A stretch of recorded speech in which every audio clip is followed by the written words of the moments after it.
കൊല്ലം പുനലൂരിലാണ് കൈകാലുകൾ ചങ്ങലയിൽ ബന്ധിച്ച നിലയിൽ അജ്ഞാത മൃതദേഹം കണ്ടെത്തിയത്. പുനലൂർ മുക്കടവിലുള്ള സ്വകാര്യ വ്യക്തിയുടെ റബ്ബർ തോട്ടത്തിൽ ഉച്ചയ്ക്ക് 1:30-യോടെയാണ് മൃതദേഹം കണ്ടെത്തുന്നത്. ഒരാഴ്ചയോളം പഴക്കമുണ്ടാകാമെന്നാണ് കരുതുന്നത്. സ്ത്രീയുടേതാണോ പുരുഷന്റേതാണോ മൃതദേഹമെന്ന് ഇനിയും തിരിച്ചറിഞ്ഞിട്ടില്ല. പുനലൂർ പോലീസ് സ്ഥലത്തെത്തിയിട്ടുണ്ട്. ഉച്ചയോടെ തോട്ടത്തിൽ മുളക് ശേഖരിക്കാൻ എത്തിയവരിൽ ഒരാളാണ് മൃതദേഹം കാണുന്നത്. ഉടൻ പുനലൂർ പോലീസിലും സമീപത്തുള്ള നാട്ടുകാരെയും അറിയിക്കുകയായിരുന്നു.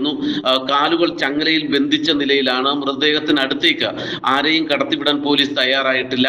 ഇക്കാര്യത്തിൽ കൂടുതൽ പ്രതികരണത്തിനും പുനലൂർ പോലീസ് തയ്യാറായിട്ടില്ല എന്നതും ശ്രദ്ധേയമാണ്. കൊല്ലത്ത് നിന്നും ഫോറൻസിക് സംഘവും സ്ഥലത്തേക്ക് തിരിച്ചിട്ടുണ്ട്. ഇവർ കൂടി എത്തിയതിനു ശേഷം മാത്രമേ കൂടുതൽ വിശദമായ പരിശോധന ഉണ്ടാകൂ. എന്തായാലും റൂറൽ പോലീസ് മേധാവി, പുനലൂർ ASP ഉൾപ്പെടെയുള്ള ഉന്നത പോലീസ് ഉദ്യോഗസ്ഥരും സ്ഥലത്തേക്ക് തിരിച്ചിട്ടുണ്ട്. പുനലൂർ SHO രാജേഷിന്റെ നേതൃത്വത്തിലായിരിക്കും ഇൻക്വസ്റ്റ് നടപടികൾ നടത്തുക.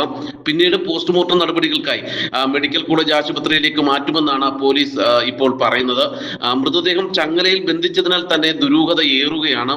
പ്രദേശത്തും സമീപ പോലീസ് സ്റ്റേഷനുകളിലും കാണാതായവരെ കുറിച്ചുള്ള അന്വേഷണവും പോലീസ് ആരംഭിച്ചിട്ടുണ്ട്. ചങ്ങലയിലടക്കം ബന്ധിച്ച നിലയിൽ മൃതദേഹം കണ്ടെത്തിയത് കൊണ്ട് തന്നെ വലിയ രീതിയിലുള്ള അന്വേഷണമാണ് പോലീസിന്റെ ഭാഗത്ത് നിന്നും ഉണ്ടാകുന്നത്. അതുകൊണ്ട് തന്നെയാണ് ഉന്നത പോലീസ് ഉദ്യോഗസ്ഥർ ഉൾപ്പെടെ സ്ഥലത്തേക്ക് എത്തുന്നത്. ഫോറൻസിക്കാരും സ്ഥലത്തെത്തിയിട്ടുണ്ട്. ഇവരുടെ നേതൃത്വത്തിലുള്ള പരിശോധന ഇപ്പോൾ ആരംഭിച്ച് കഴിഞ്ഞു.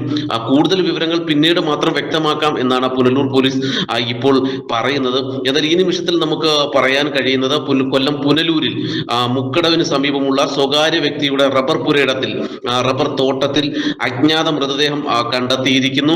ഏതാണ്ട് ഒരാഴ്ചയോളം പഴക്കമുണ്ടാകുമെന്നാണ് കരുതുന്നത്. മൃതദേഹം ഇനിയും തിരിച്ചറിഞ്ഞിട്ടില്ല എന്നുള്ളതാണ് വസ്തുത.